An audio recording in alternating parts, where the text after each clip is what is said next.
Vamos lá, então, convidar para a sua apresentação André Megali, diretor de Governança e Conformidade da Confederação Brasileira de Futebol. Boa tarde a todos. Martorelli, obrigado pelo convite. Bom, eu vou falar aqui um pouco da nossa missão na diretoria da CBF sobre a nossa governança e conformidade, uma área nova, que acho que está muito ligado àquilo que o primeiro palestrante falou, o primeiro palestrante dessa sessão, sobre uma nova cultura de ética, uma nova cultura de reformulação do futebol brasileiro. Acho que o futebol mundial está passando por uma reformulação e o futebol brasileiro está na mesma linha.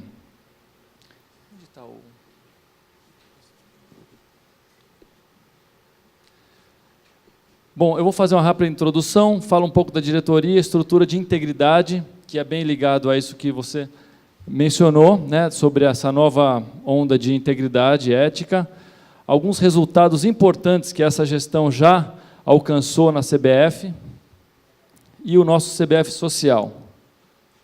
Queria fazer só uma pergunta.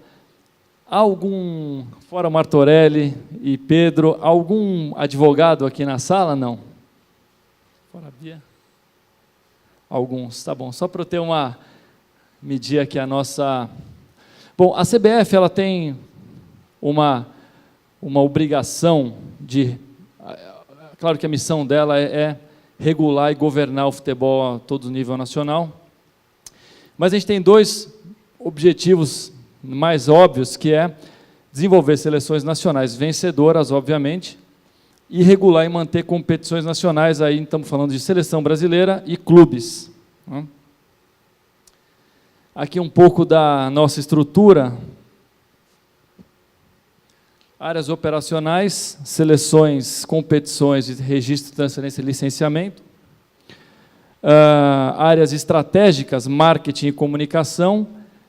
E áreas de apoio, que são financeiro, todas as áreas de apoio, inclusive essa nova área de governança e conformidade, né, ou compliance, como se diz nos Estados Unidos, que é o país que trouxe aí o conceito do compliance. Bom, deixa eu dar uma rápida passada sobre alguns pontos de governança, em primeiro lugar, e depois eu entro na questão do compliance na CBF. Nós temos lá o nosso novo estatuto da CBF, que não começou com a governança, a nova governança e conformidade, ela não começou com a minha chegada lá, que foi em janeiro desse ano. A governança e conformidade da CBF, ela começa em 2015, com a nova gestão do atual presidente Marco Polo, com a contratação no seu início de uma consultoria da Ernst Young, que olha para a entidade da CBF e decide propor uma série de projetos para que a CBF cumpra, para que tenha uma melhor posição em termos de melhor prática de governança e conformidade. Então, lá em 2015, começa esse movimento de reformulação da governança da CBF. Em 2016, a FIFA e Conmebol mudaram os seus estatutos e demandaram, então, que a CBF propusesse uma série de inovações estatutárias. E, também por conta de um aconselhamento da Ernst Young, a CBF, buscando uma democratização e uma inclusão de todos os setores do futebol, convocou, então, todos esses entes aqui, federações estaduais, clubes, representantes de jogadores, ex-jogadores, mídia, árbitros, advogados renomados, para discutir um novo estatuto da CBF, uma nova forma de gerir a entidade. E, nesse ano, em março desse ano, a gente, então, aprovou, né, em Assembleia Geral, aprovou o novo estatuto da CBF, que traz uma série de inovações que são muito importantes para essa nova ideologia que está se implantando no futebol. Então, a gente tem dois pilares que são a descentralização de poderes, fundamental para uma gestão mais transparente, uma gestão mais democrática e mais aberta, né, participativa. E uma democratização. Vou explicar rapidamente no que consistiu, basicamente, esses dois pilares. No lado da descentralização, a gente teve a CBF, antes desse novo estatuto, concentrava muitos poderes na caneta, na mão do presidente da Confederação Brasileira de Futebol. Então, qualquer contrato era assinado individualmente pelo presidente da CBF, a empresa a ser contratada era escolhida individualmente por ele, e os pagamentos eram feitos de forma também promovidos por impulso de um só comando, que era o presidente da CBF. Hoje, isso mudou. Então, a gente tem a diretoria, conselho de administração, que são vice-presidentes, diretor executivo de gestão, que é o CEO, e o secretário-geral, ganharam poderes estatutários e compartilham muitos poderes com a figura do presidente. Houve também a inclusão, apesar da minha chegada em janeiro, a inclusão desse cargo, dessa diretoria de governança e conformidade, foi dada apenas de forma formal no Estatuto. Então, no Estatuto foi criada essa nova diretoria e a gente tem um aprimoramento das instâncias judicantes do futebol que dão uma maior robustez para essas decisões, para serem mais céleres e mais técnicas em benefício do futebol. Além disso, foi criado um processo licitatório obrigatório na CBF, privado, claro, mas processo licitatório, ou seja, contratações relevantes, né? É claro que, se você for fazer pequenas aquisições, você não pode travar o processo com licitações e tal, mas a partir de um determinado valor, de valores, né, tem um escalonamento, você tem que obrigatoriamente promover uma licitação para comparar preços de forma transparente para empresas que tenham, tecnicamente, capacidade de prestar o serviço para a CBF. Então, há um processo licitatório, foi criada uma comissão de licitação em que eu participo dela, o diretor jurídico e o diretor financeiro, e ao ser identificada a empresa vencedora dessa licitação, qualquer contrato assinado pela CBF com essa empresa precisa de 3 assinaturas: o presidente, o diretor financeiro, porque vai cuidar diretamente dos pagamentos, etc., e o diretor da área.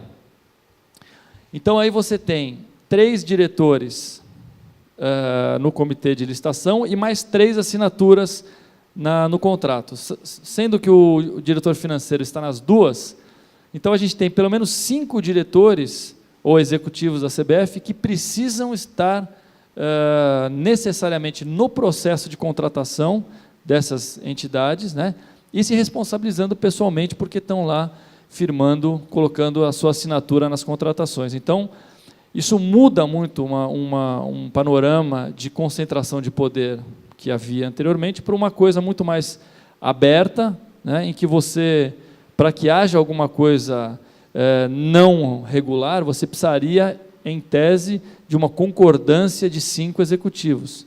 Ou seja, você blinda muito mais a entidade contra eventual prática incorreta. Do lado da democratização, e essa foi a principal alarde que se deu na mídia sobre essa reforma estatutária, foi a questão da inclusão dos clubes da Série B no estatuto, no colégio eleitoral de eleição do presidente da CBF. Isso teve muita polêmica, porque foi elevado os votos da Federação Estadual para peso 3. Então, o que se noticiou, tudo isso que eu disse sobre o novo estatuto não se noticiou na mídia, mas o que teve maior repercussão foi que a Assembleia Geral visou elevar o poder das federações estaduais nas eleições presidenciais. Então, seria bom dar uma passada, sempre que eu faço essa apresentação, eu mostro um pouco como foi exatamente essa ascensão do peso do voto das federações, para a gente ter, para ficar a voz da federação, da confederação, para todos vocês, e não só a voz do que foi noticiado. Antigamente, antes dessa reforma estatutária, a gente tinha as federações estaduais, 27 votos, e os clubes da Série A votando. Clubes da Série B não tinham nenhum voto. E aí você tem as federações com 57,4% de participação na eleição contra 42,6% dos clubes, né? Então, a primeira crítica que já se fazia era que, poxa, as federações então têm mais poder que os clubes. Isso, numa análise fria, rasa, é verdade. Agora, a gente tem que contar o seguinte, aqui a gente está falando de 20 clubes votantes, e não de representantes dos clubes, né? Esses 20 clubes votam representando os 20 clubes. Nenhum clube tem a procuração ou tem a condição de representar a coletividade dos clubes, né? Se eles representam ou não, não posso falar, mas eles não têm a capacidade jurídica de representação. Quem tem são as federações, que representam aqui mais de 7 mil clubes e ligas registrados pelo Brasil inteiro. Então, a gente tem que dar mais poder, essa é a lógica do Estatuto, né, às federações que representam, aí sim, uma coletividade de clubes que são filiados às federações, né? Esses 20 clubes aqui representam poucos estados brasileiros. Então, a gente tem que considerar as federações como representantes, porque os seus presidentes foram eleitos com a participação dos clubes que estão naquela região, e ligas. Então, a gente tem que considerar esses clubes como os representantes, essas federações como representantes da coletividade de clubes do Brasil, e não os 20 clubes. Muito bem. Então, ainda assim, os 20 clubes quase detêm a metade do poder, mas essa é a lógica. Então, cada um tinha um voto. Muito bem. O que a Lei Pelé, editada, trouxe para essa discussão? É preciso incluir os clubes da Série B no colégio eleitoral. É uma exigência legal, a gente tem que cumprir, foi cumprido, a gente incluiu. E a lei diz o seguinte, para equacionar diferentes representatividades, você pode elevar o peso de cada votante até peso 6, em comparação com peso 1 de algum outro votante. Então, você tem uma graduação de até peso 6, certo? O que fez a Assembleia Geral da CBF? Ela elevou as federações a peso 3, por entender que essa representatividade é significativa para o futebol brasileiro, são mais de 7 mil ligas e clubes inscritos. A CBF elevou, porque eu não voto, né, mas a CBF elevou a peso 2 os clubes da Série A, por entender que há uma base de torcedores muito relevante, então, portanto, eles ascenderiam a peso 2, e os clubes da Série B entrariam com peso 1, certo? Essa é a atual disposição do colégio eleitoral do Estatuto da CBF. Agora, dizer que a elevação do peso dos votos da federação de peso 1 para peso 3 é um aumento de poder para a federação, me parece uma afirmação que foi amplamente divulgada, equivocada, porque se você for ver antes e depois, esses mesmos votos representam exatamente a mesma percentual. Foi feito dessa forma para manter a mesma filosofia de percentual. Se tivesse que haver alguma coisa abusiva, que ainda assim seria lícita, porque a lei permite até peso 6, poderia ser colocado peso 6 aqui para as federações, aumentaria o percentual da. Aí sim, eu concordo que as federações teriam aumentado o seu poder de voto, mas creio que não foi o caso. Muito bem. Se alguém, não sei como é que é a dinâmica, mas se alguém quiser fazer alguma pergunta, Marta, ao final, então tá bom, fiquem à vontade para escrever as perguntas, ou reservar para o final, podemos debater o assunto. No que se refere à compliance, a gente tem aqui essa diretoria de governança e conformidade, que é a que nós tocamos, respondendo diretamente a um conselho de governança e conformidade, que é composto por o diretor executivo, o CEO, o secretário-geral, o diretor jurídico e o diretor de governança, que sou eu, cabendo também membros independentes, que hoje não há, mas há a possibilidade de serem incluídos membros independentes. E a minha diretoria, ela tem esse reporte a cada 3 meses para o Conselho, mas também um diálogo quase que diário com presidência, CEO e secretaria-geral para os reportes diários das atividades. O que nós estamos fazendo, Martorelli, isso é uma coisa muito legal, é uma coisa que foi reconhecida pela FIFA como uma das poucas entidades esportivas que possuem um sistema de compliance com supervisão baseada em risco. Nós criamos lá uma matriz de riscos com a identificação de cada controle para cada risco identificado em todas as áreas da CBF, riscos estratégicos, riscos financeiros com relação a pagamentos, uma série de riscos corporativos. Nós trouxemos essa identificação, categorizamos esse risco numa matriz de priorização uma matriz de impacto e probabilidade de ocorrência do risco, e a partir dessa matriz nós monitoramos os principais riscos, aqueles que são mais iminentes, mais impactantes e aqueles de maior probabilidade de ocorrência. Por quê? Ou porque realmente fatores externos impõem isso, ou porque os controles internos precisam ser reforçados e, portanto, há uma probabilidade de ocorrência desse risco. Então, a gente criou uma matriz para monitorar esses riscos, né, que é fundamental numa gestão de compliance. Só que, ao final desse trabalho, a gente teve um congresso promovido pela FIFA de compliance em outubro e depois um pela Conmebol em novembro. E, para nossa surpresa, isso foi um grande sucesso lá. Nesse congresso da FIFA e no congresso da Conmebol, nós fomos convidados a fazer uma apresentação desse programa como um modelo a ser seguido por todas as demais federações do mundo na FIFA e da América do Sul na Conmebol. Foi algo que chamou muito a atenção. Eu imaginei que pudesse ser uma coisa natural de uma entidade grande como a CBF, grande em termos de impacto, né, de alcance, porque a CBF é uma entidade com um pouco mais de 200 funcionários, então não é uma grande entidade, mas ela representa muito em termos de governança do futebol. Mas, para minha surpresa, nenhuma federação alemã, inglesa, todas elas não me parece terem esse sistema que nós criamos aqui.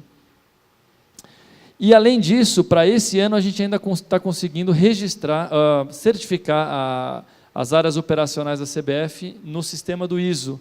Trabalho também extenso, bastante complexo, mas que a gente deixa as áreas operacionais da CBF prontas para que, se haja uma mudança radical na estrutura de pessoas da CBF, os processos estão todos mapeados e todos registrados para que quem entrar, se tiver que entrar um time novo inteiro, por exemplo, no departamento de competições, já sabe exatamente quais são os processos, o que tem que fazer.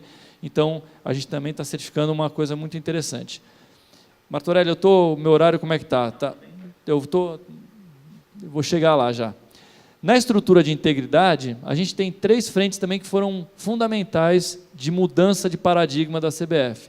Tudo isso construído de 2015 para cá, mas esse ano, essencialmente, com a minha chegada, eu precisava realmente de uma pessoa que centralizasse esse trabalho, porque a consultoria da Ernst Young, ela estava lá trazendo isso, mas todo mundo ocupado com as suas áreas e precisava de alguém realmente que conseguisse reunir esse trabalho e se dedicar de forma exclusiva. Foi o que eu fiz durante esse ano. Então, a gente construiu um código de ética e conduta, criamos um canal de ética e uma comissão de ética. Já explico para vocês o que é isso.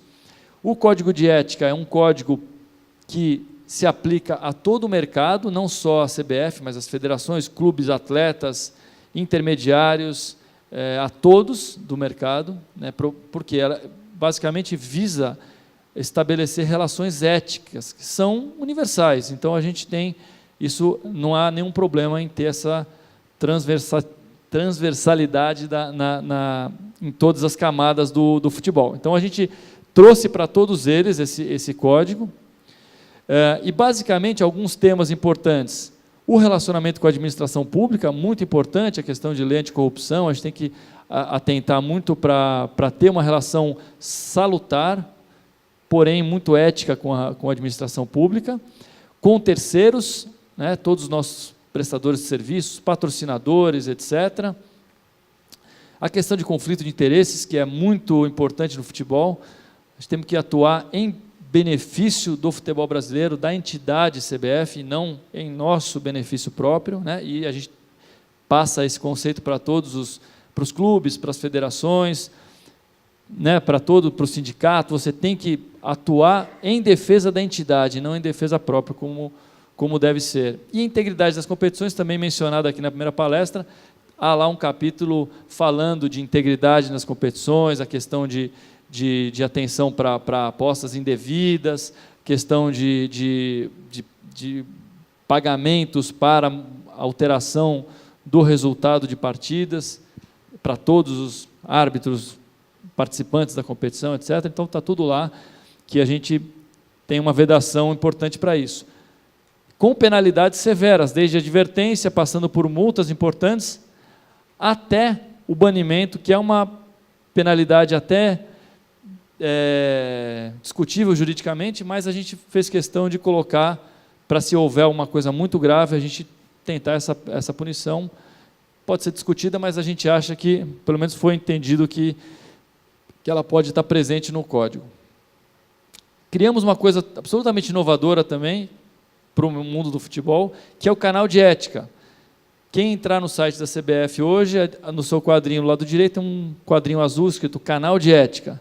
Clica no canal de ética, abre esse formulário que você pode reportar, então, inclusive práticas abusivas com menores atletas, qualquer tipo de irregularidade que qualquer pessoa identificar no meio do futebol, e que envolvendo, obviamente, a jurisdição da CBF, né, o território brasileiro, ou atletas brasileiros, né, pode ser no exterior também,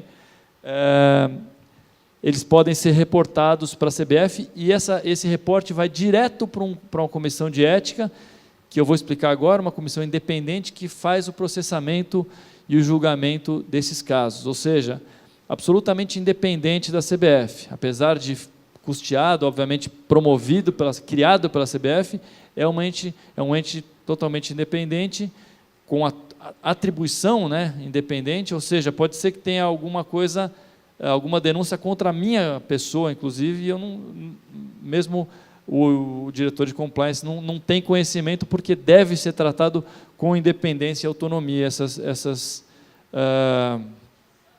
E aqui alguns números que vocês podem, só para ilustrar, a gente já tem 72 processos reportados ao canal de ética desde abril de 2017, 35 foram arquivados, porque a gente recebe, obviamente, é um começo de canal de ética, então as pessoas falam muitas coisas de atletas, poxa, o jogador não foi ético lá, aquele caso do Jô, aquele caso do Rodrigo Caio. Então, tem algumas coisas que a gente, obviamente, não tem atribuição do comissão de ética, mas tem outras que foram já dois julgados, 35 em andamento, então um número bastante relevante para um canal de ética recém-implantado na CBF. Infelizmente, eu não posso dar detalhes aqui dos temas, porque eu não tenho conhecimento. A comissão de ética, ela é uma estrutura independente, com um presidente escolhido pela diretoria da CBF, ele é escolhido, porém, goza de sua independência, composta por Câmara de Investigação e Julgamento, mais ou menos ao espelho do que acontece na comissão de ética da FIFA, com mandato de 2 anos para o presidente. Quem são esses membros? O presidente é o Carlos Renato de Azevedo Ferreira, é ex-desembargador do Tribunal de Justiça e fundador da Academia Paulista de Magistratura, uma pessoa extremamente preparada, conhece muito de processo judicial, processo civil, processo penal, e toca isso com uma destreza incrível lá a comissão. Câmara de Investigação, a Gladys é ex-delegada de Polícia Federal, ela é presidente da Câmara de Investigação, né? E membros, a gente tem um advogado, ex-coronel da Polícia Militar, e o Deusgualdo, também delegado de polícia. Na Câmara de Julgamento, o Marco Aurélio Klein, que foi secretário lá BCD, e o Amilar, que é um advogado especialista, aí a parte da advocacia também presente na comissão. Então, é um time bastante preparado para isso. Parte final, Martorelli, da apresentação, dado esse panorama todo que a CBF inteira está imbuída agora nessa nova administração da CBF, que, aliás, todos convidados, quem estiver no Rio, tem o Museu da Seleção Brasileira, muito legal de ver, e quem for para lá, pelo Martorelli, fala com o Martorelli, fala comigo, a gente recebe lá, a CBF busca ser uma entidade bastante aberta nos dias atuais, cada vez mais dialogando bastante com a sociedade do futebol brasileiro. Bom, alguns números bem legais, olha só, a gente tem um acréscimo muito importante nas competições, né, nos últimos tempos. A gente tem, principalmente aqui na base da pirâmide da Série D, a gente tem um acréscimo de, em 2010, 164 clubes para 266 clubes. Isso para o futebol brasileiro é muito importante, a base do futebol sendo incluído nas competições. Lembrando que, fora a Série A e a Série B, Brasileirão da Série C, Série D, feminino, Série A e Série A2, todas essas, e as competições de base são todas integralmente custeadas pela CBF. Então, um time da Série C, um time da Série D, ele precisa ter o seu plantel. E aí, todos devidamente, em Martorelli, todos devidamente com salário em dia. Mas, tendo o seu plantel, a CBF retira, vai buscar o time lá na sede dele, leva para o aeroporto, viagem, chega no estádio, paga o hotel, alimentação do time, leva para o estádio para jogar, volta para o aeroporto, volta para o seu clube, volta lá para a sede. Então, toda essa logística de todas essas competições nacionais, anuais, são custeadas integralmente pela CBF, integralmente. Então, é um fomento incrível para o futebol brasileiro, que é, obviamente, um recurso retirado substancialmente da seleção brasileira.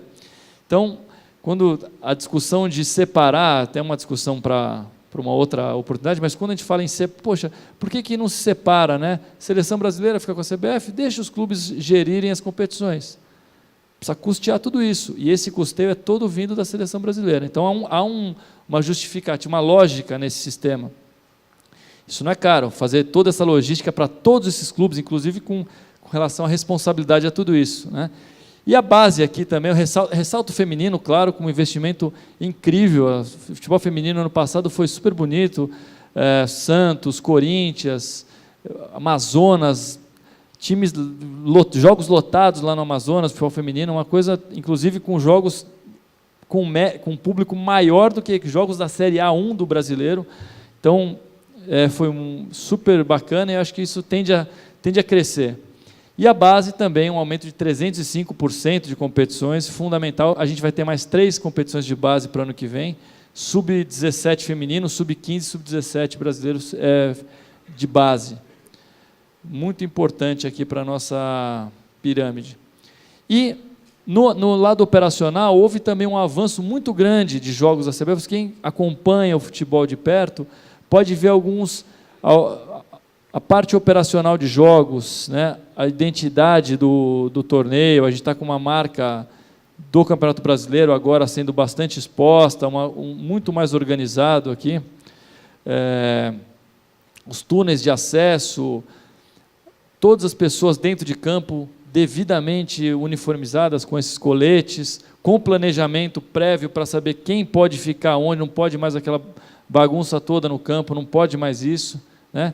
E resultados que a gente consegue ver, olha como era uma entrevista antes, não tão longe assim, né, Neymar aqui, e olha como é hoje, né? A gente não tem mais isso aqui. Então, isso é um benefício para o clube, para o patrocinador, para todo o espetáculo, até para o visual. Agora a gente está com um esforço grande para internacionalizar o Campeonato Brasileiro e a Seleção Brasileira também. A seleção já é bastante internacional, mas o Campeonato Brasileiro a gente está começando a empacotar isso para os clubes também conseguirem receita de TV no exterior. Então, é muito importante ter isso aqui, né? Vender isso aqui no exterior é muito complicado, isso aqui é muito mais simples de vender. Então, a gente está com um trabalho no departamento de competições bem interessante. Aqui um pouco de registro de atletas, uma crescente muito grande, então muito importante manter um sistema bem afinado aqui para não ter nenhum problema. Inclusive, isso aqui é fundamental para aquele controle de tráfico de menores, tudo. A gente tem cada vez mais aprimorando a cooperação com autoridades para a gente prever isso aqui. E uma coisa fundamental, a CBF assumiu uma responsabilidade que era dos clubes e firmou um contrato de um seguro de vida para todos os atletas registrados na CBF, que é uma obrigação pela lei dos clubes. Então a CBF chamou para si, contratou um seguro para todos os atletas e ampliou para árbitros e treinadores. Então todo mundo tem seguro de vida custeado pela CBF, coisa que não é da sua responsabilidade legal. Um dado aqui de atletas exportados, então, de novo, é importante a gente monitorar isso, porque o fluxo de atletas para o exterior é muito grande, continua sendo. E aqui, dados financeiros para vocês, a CBF investiu aqui 288 milhões de reais só no ano de 2016 no futebol. Aqui são os investimentos em campeonatos estaduais, seleção principal, base e seleção feminina aqui em cima, né? Então aqui é o fomento do futebol, todo aquele custeio que eu acabo de falar, de logística, hotéis e tudo para os campeonatos menores. Aqui nós temos as seleções de base feminina e aqui, perdão, seleção principal e seleção base e feminina. E ao mesmo tempo a gestão promove uma redução de custos, né? Então a gente reduz cada vez mais as despesas operacionais da CBF, para que a gente tenha mais recursos para investir no futebol. Sem contar que a CBF abriu mão da sua isenção fiscal e optou, isso já historicamente, em pagar todos os seus impostos. Então, no ano de 2016, a gente teve um pagamento aos cofres públicos de 104 milhões de reais.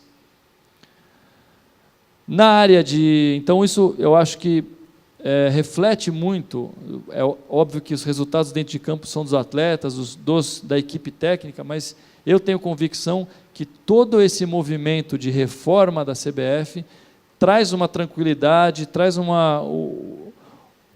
dá condição de trabalho para que o departamento técnico possa trabalhar de uma forma tranquila. Isso vem trazendo alguns bons resultados. A gente tem 8 seleções, né? Para quem não sabe, acha que a seleção brasileira é uma só, são 8 seleções, principal, sub-20, a olímpica, sub-20, 17 e 15 masculina, feminina principal 20 e 17. A Granja Comari, que é um centro de altíssimo nível de treinamento de seleções, quem esteve lá sabe disso, é um centro brilhante, e a atual gestão decidiu abrir a Granja Comari para todas as 8 seleções. Antigamente, a Granja Comari era exclusiva para os atletas da masculina principal. Ninguém mais pisava lá porque era sagrado. A CBF atualmente acha que continua sendo sagrado aquele treinamento, mas que todas as seleções nacionais devem treinar ali. Então, a gente aumentou a taxa de ocupação para 95%. Então, a gente tem o ano inteiro os meninos da Sub-15, as meninas da Sub-15, da principal, enfim, todo mundo que precisa, conforme o calendário, se hospeda lá e então a gente tem um acréscimo muito grande em termos de preparação. Conseguimos o ouro olímpico, né, no ano passado. A seleção feminina teve um campeonato em Manaus internacional que também campeão. A seleção de base teve importantes campeonatos aqui. A gente teve alguns bons resultados esse ano, vice no Sul-Americano Sub-15, terceiro lugar no Sub-17 Mundial, são resultados ainda relevantes. Claro que o Brasil sempre quer ganhar, mas a gente tem que considerar bons resultados também. E para Copa do Mundo, que é o nosso principal torneio, a gente teve, com a mudança do treinador do Tite, ele chegou com o Brasil fora da zona de classificação, conseguiu 8 vitórias consecutivas e foi o primeiro país a se classificar, e a gente acabou sendo o primeiro colocado nas eliminatórias. Para acabar agora, um lado muito importante que a CBF também começou a priorizar é o lado social. Basicamente, o que a CBF fez foi criar um método de ensino em que a metodologia da CBF, que é validada hoje pelo Tite, por toda a comissão técnica da seleção principal, foi criada essa metodologia que ensina a professores da rede pública do Brasil inteiro a transmitir o futebol de uma forma mais apropriada, da forma que a seleção brasileira principal entende que deva ser feito.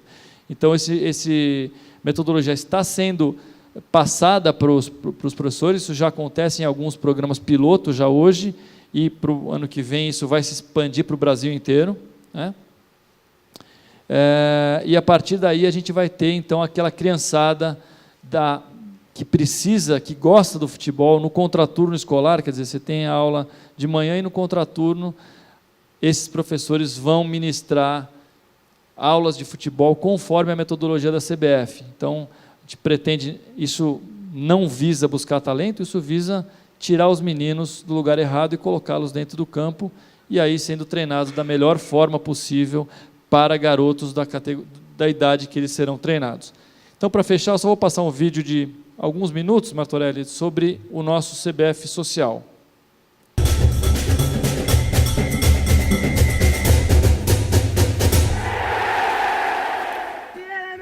E se ele é meu amigo? Contra mim ninguém será. Contra mim ninguém será. Raça, raça, força, força, união, união. 1, 2, 3, Galo Rocha.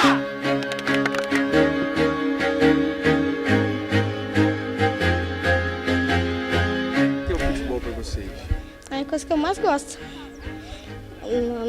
na vida, porque eu não tenho outra coisa que eu gosto, só futebol. Para mim é paixão, eu também gosto muito de futebol. Futebol para mim é minha alegria, é o que eu gosto mais de fazer. E focar nos estudos também, né? Que nem é só futebol, focar nos estudos também.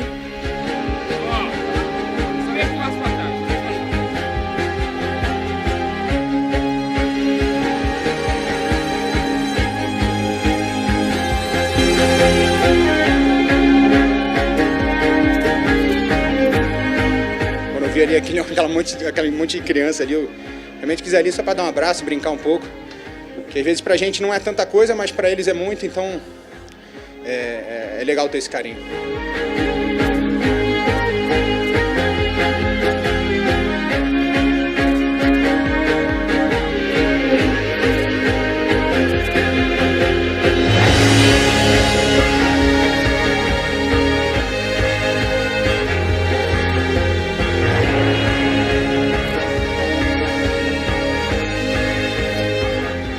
Achei muito legal aqui por causa da sessão social da CBF e por as brincadeiras.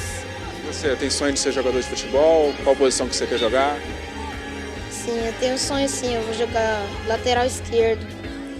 Eu sou quase Roberto Carlos, porque eu chuto forte, até aprende. Vai que quando eu aposentar eu crio um clube desse e eu faço isso também. Muito legal também.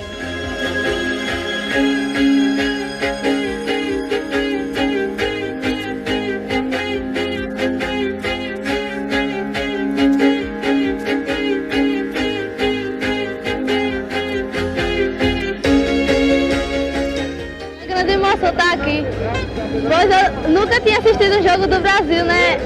Assim, por exemplo, ao vivo. Eu tô feliz demais, gente. Tô muito feliz, meu dia preferido da vida.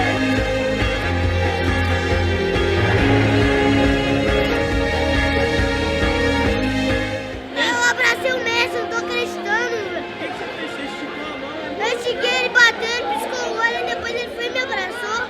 Meu Deus do céu.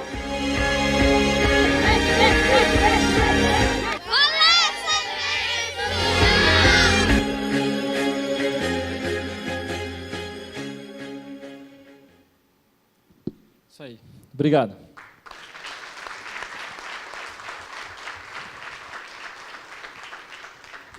Tem mais. Fica aí que não acabou. Gratidão. Eu tenho a certeza também, vocês estão entendendo, né, o nível de envolvimento das pessoas que vêm nos contar o que fazem para contribuir com o trabalho do sindicato, né? Como eu disse de manhã, nosso trabalho ele melhora quando ouve, e precisa ouvir essas coisas. Então, gratidão, André. E o André, de fato, a gente tem uma relação, desde que eu estava lá na comissão da FIFA, e a gente tem, né, discutir as mesmas coisas do mesmo jeito. Eu fiquei muito feliz quando eu soube que você estava na CBF. Muito feliz. Mas tem algumas questões aqui. Chegaram várias. Mas a primeira, Vamos lá. André, eu preciso, né, trazer e também contar para quem não sabe que algumas pautas que estão sendo discutidas e trabalhadas na CBF hoje são pautas nossas aqui do Sindicato de São Paulo, foi eu que levei, enfim, que é o sistema de licenciamentos, pauta puramente nossa, de bastante tempo até encaixar, e a Câmara Nacional de Resolução de Disputas, né, que a gente traz o modelo lá de fora. E eu vejo, né, eu trabalhei um pouquinho em uma e um pouquinho na outra, e eu vejo que questões políticas fazem com que haja sempre um desviozinho para cá, um desviozinho para lá. Como que a CBF está trabalhando tudo isso ainda nesse confronto com as questões políticas, nessa resistência que a gente tem de uma mudança efetiva para buscar o que a gente quer? Queria que você falasse um pouquinho disso na primeira pergunta. Claro, eu acho que no começo da apresentação eu disse que o Estatuto deu nova cara para essas instâncias judicantes, muitas contribuições de muitas pessoas. O Martorelli é um parceiro do futebol brasileiro, então ele contribui bastante também com isso. E o que a CBF faz para... É claro que são tribunais novos que vão se amadurecer, né? E o que a CBF faz é procura indicar para esses tribunais os principais juristas e pessoas de reputação ilibada. Se há uma impressão de que há algum contorno político, isso nós desconhecemos, mas eu acho que faz parte de um processo de amadurecimento dessas câmaras. Então, acho que os pleitos das partes que devem recorrer de decisões, que devem discutir, apresentar seus argumentos, todas as partes envolvidas vão construir o histórico desse novo regime jurídico que está sendo criado. Então, é importante que sejam levantadas contribuições como essa para que as decisões vão sendo moldadas e a gente chegue num estado da arte nessa questão. Sim. Não, a minha dúvida aí não é na aplicação, mas é na formação, tanto de um quanto de outro. A gente sabe que não era um modelo, pelo menos aquele modelo que a gente queria que fosse, né? O sistema de licenciamentos, por exemplo, a necessidade de contemplação da viabilidade financeira dos clubes era a primeira, que é o que vem lá de fora. E isso foi deixado meio assim, não foi bem assim que foi colocado. Essas coisas, mas eu já entendi, acho que todo mundo já entendeu. E você, na verdade, não é a tua responsabilidade, ela está muito bem posta aqui e com a excelência do trabalho que você tem mostrado. Perfeito. Agora tem algumas questões aqui. Vamos começar com a do Edinho Montemor, que é do São Bernardo. E ele faz uma questão muito interessante. As federações não têm a mesma representatividade e peso entre si, porém são tratadas igualmente, e para ele gera distorções. Por exemplo, a Federação do Acre tem 3 pontos, né, na votação, e a Federação Paulista 3 pontos, né? Isso não deveria também ser contemplado e visto de uma outra forma? É a pergunta dele. É difícil você falar disso, né? É como se você trouxesse mais... algum estado merece mais senadores do que outros. Enfim, são modelos, né? Acho que a gente tem que ponderar. A minha visão é que elas têm que ter essa paridade de votos. É muito difícil você começar a categorizar elas, né? E às vezes, isso é do ponto de vista do voto, do ponto de vista aí de apoio, talvez as menores merecessem até mais do que as maiores. Então, talvez a forma mais fácil de você começar um trabalho de democratização é tratar todos de forma igual. E aí, se conseguir ter algum outro modelo que não vejo, aí sim poderia ser avançado. Mas, a princípio, eu acho que esse seria o modelo mais indicado. Ok, gratidão. Tem uma outra aqui, que é do Antônio Gouveia e do Flávio Sana, que é exatamente uma questão que a gente há bastante tempo já discutia isso lá na FIFA, lá atrás, assim, que é a questão da representatividade dos atletas no colégio eleitoral. Como é que está isso? Hoje, os atletas não votam no colégio eleitoral para o presidente da CBF. né? É o modelo atual de escolha da gestão de governança da CBF. Há outros modelos, entende-se que esse seja o mais indicado, mas isso não retira, na minha opinião, uma representatividade que eles têm na atuação da CBF. Acho que todos os pleitos, foram diversos esse ano, dos atletas, muitos deles foram integralmente aceitos. Tem uma série de questões que a gente levou, inclusive o seguro de vida dos atletas, tudo isso que é feito independentemente de haver atletas no colégio eleitoral da presidência da CBF.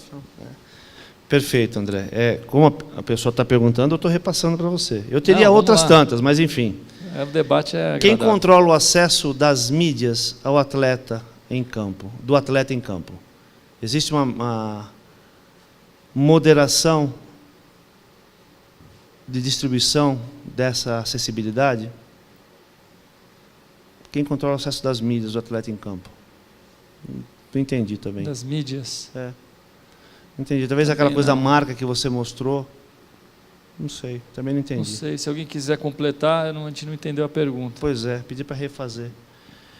Podemos exigir das federações os mesmos campeonatos que a CBF organiza, sendo ela a custeadora das competições, como no caso da Sub-20? Que as estaduais façam também os campeonatos. Que as federações... aí sim, isso depende. Aí sim, eu acho que depende a realização de. Eu não posso falar em nome das estaduais, até por uma questão de autonomia constitucional das estaduais, mas eu acho que daí sim há uma necessidade de se analisar mercado a mercado. Não é possível fazer que todas as federações tenham, por exemplo, as competições que a Federação Paulista, Carioca, Mineira tem. Então acho que aí precisaria ter um caso a caso na composição de competições de cada estado. Carlos Mancini, que é nosso representante, nossa subsede jurídica lá de Ribeirão Preto, pergunta: desde quando a CBF mantém o seguro de vida aos atletas cadastrados? Se o seguro abrange os amadores também ou somente os profissionais? Há 2 anos, todos registrados, se não me engano, são os profissionais. Se não me engano, mas eu vou levantar essa informação. Acho que são os profissionais. São os profissionais, sim. São. E o Marcelo Lanza, que é o nosso atleta sindicalizado, ele pergunta aqui: com todo esse crescimento, a possibilidade de um campeonato brasileiro da Série D, com um calendário extenso, igual da Série A, há essa possibilidade da Série D igual da Série A, e uma criação de uma Série E, com calendário até novembro, gerando mais emprego para o atleta que atue nesses campeonatos inferiores? Se a gente criar uma nova competição a nível nacional, tudo é possível, é questão de debater. Hoje, o que se optou foi, ao invés de criar uma Série E, foi aumentar a participação na Série D. E isso aumentou em diversos momentos. Então, naquela tabela, se for ver, é um acréscimo gradativo. Então, essa percepção de quantos clubes estariam aptos a participar da Série D tem a ver um pouco com o calendário, né? Mas optou-se por acrescentar clubes à Série D ao invés de criar uma Série E. Perfeito. Com isso, nós concluímos com o André, agradecendo muitíssimo a sua participação, tudo que você trouxe para nós, toda essa qualidade, toda essa competência, e a gente sabe que você vai estar em outros aqui. Tá? Legal. Muito obrigado. Conto com a sua colaboração. Obrigado a todos.